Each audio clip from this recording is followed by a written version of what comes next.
Terry, did you keep a record of your goals? Yeah, used to keep that. I used to, anything in the paper, Sunday morning football, Saturday afternoon, I used to cut the clippings out and keep them, hoping my children would be interested, but they were not. Sunday morning we used to win lots of pots, and my son lost all the little medals that we got, and so he couldn't care less about football. So as well as playing for Enfield, you played other matches as well for Sunday League teams. Yeah. The club didn't frown upon you playing They for did. If you were first team or reserve team regulars, they weren't too happy about it, but nobody bothered, did they? They played if they wanted to. Yeah. Clem, you played a few more times in the first team than Terry managed to do.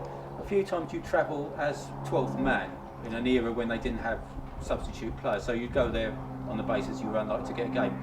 What was the feeling like travelling to away games knowing that you were unlikely to play? Well, yes, it was a bind in a way, but I suppose you got experience from it. And actually, Alec White, when I made my first appearance for the first team, I thought I was doing the similar thing, going as reserve all the way up to Cambridge, and I was a little bit miffed because I was going to miss a reserve game.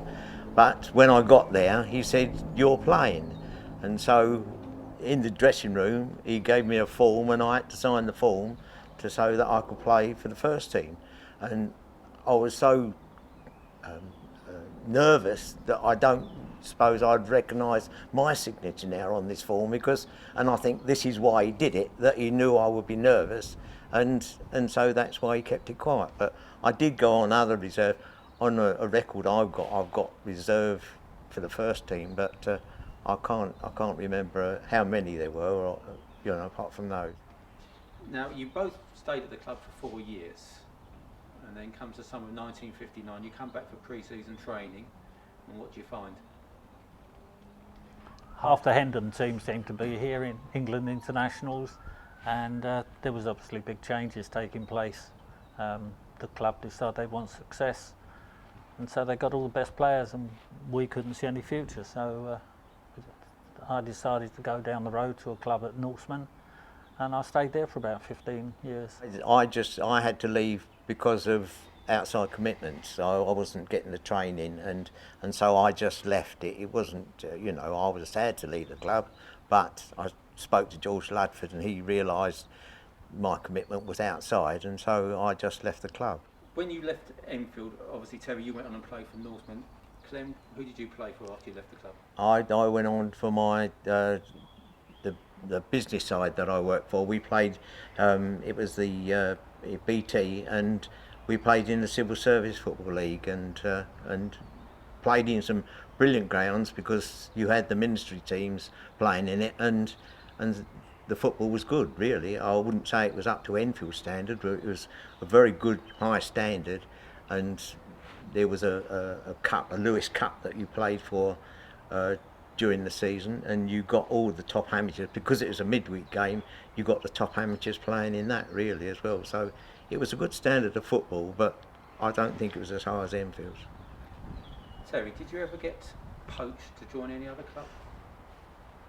Not really, because the league we played in was the Southern Amateur League, and most of the teams in the Southern Amateur League were banks, insurance companies. We were one of the few private clubs, so although I worked for Barclays, I was never going to play football for them. I saw these people all week at work, but you know, there's no way you could join another club because they were finance houses and such, so you couldn't play for. I couldn't play for Lloyds Bank, for instance. No. So I stayed there, and had fantastic 15 years with them. I was on holiday one year, and I bumped into a guy. We played a friendly match at the holiday camp, and I think we'd been drinking a bit, and played the match against Galston, and I suppose drink took over and had a blinder. And when I got home, Tommy Savage, who used to play from Enfield, wrote to me and said, would I go up to Ely and consider signing semi-pro? Well, I was working in Barclays Bank, and we worked Saturday mornings. There's no chance I couldn't get up to Ely. I didn't have a car, so that was the end of it. You both touched on Alex White and George Ludford before. What were your opinions of them as the managers? Well, Alex was a bit of a hard taskmaster, let you know what he wanted, and And George was, I suppose I can remember him as being quiet and never really made an impression, although we weren't with him for long. But Alex, he was a hard taskmaster. He used to, well, some of the training sessions, I think I told you earlier, he started off the training session one year. We had to clear all the rubbish out from behind the terracing rather than kick a football. We had to do that a couple of times a week, just clear the mud and muck. Was it something? Did you sort of have to paint the stand? Do any other? No, we didn't chores go as that well? didn't go that far. It was just clearing all this earth out, and that was enough. So I feel I got on well with Alex, and I'm being a left-footed player and fairly weak on my right foot, I might tell. But he used to be outside sometimes and say right foot, and if I could playing outside or training outside the stand and between the ground between the stand and the old swimming pools that there, if I could get the ball into the swimming pool with my right foot, he was pleased. And I got on well with Alec White. George Ladford was quieter, nice bloke, but very quiet. And yeah, we weren't there that long with George, so we didn't have so much empathy with him really. I think Alex shocked you once with his comments to one of the players on the field, his instructions as to how to deal with an opponent. Yes, my first introduction to professional football, I feel that was that I think I was injured. I think I've spoken to you about this, Graham, and the match was going on, and Peter Jackson was playing, and he had to mark an opponent on the field, and Alec White turns round and he says, That's the one, Peter.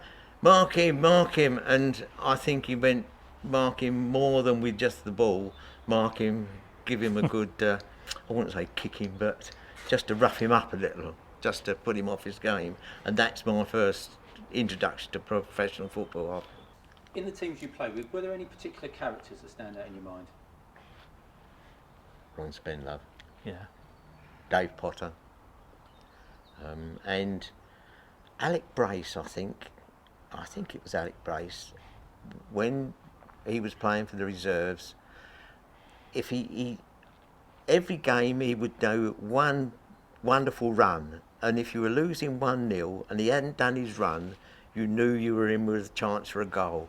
But he was a strange player. He was I suppose a talented player, that sometimes he would play and he would be lost, other times he would do wonderful things. He was quite a prolific goal scorer, wasn't Yes, he? yeah. But he never made a regular place in the first No, team. I don't think so.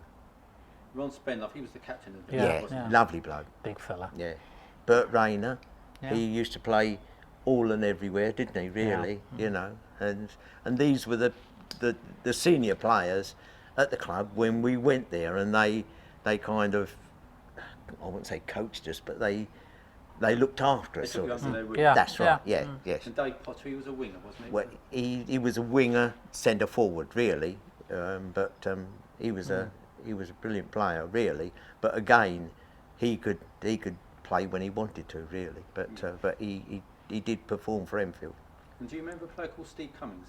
Yes. Yes, Steve. In the RAF, wasn't he? Yeah, and he Yeah. would He- have, I think he was a Scottish international. That's maybe. him, Yeah, remember. he was brought in by Alec White, I Yeah. think, Yeah. and he was a good player. He was a good player. Wasn't he? Yeah.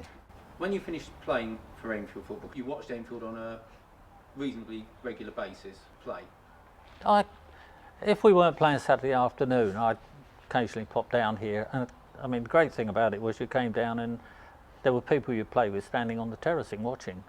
But that only lasted a couple of years and lost contact. You gradually lose contact, I Yeah. feel, really, you know, yeah. But you did go Yeah, and watch plus- Enfield when they had the big games. You went and watched them at Wembley play. No, yeah, no, we did. no. We went to Wembley. I did. I saw them at Wembley No, I didn't. because I Roy didn't, Thomas. I remember Roy Thomas. Didn't he go in goal? Yes, that's right. Yeah. So you went and saw them in 1964 when they got to the Amateur Cup final. Yeah. I went there. I might have moved to Kent by then, and so I would have lost touch, really. How would you sum up your time at Enfield? Very, very enjoyable. Wonderful. It's Enfield, I feel, is my club now. Well, it always will be, apart from Spurs, but Enfield is the club that I've played for, and it's my club.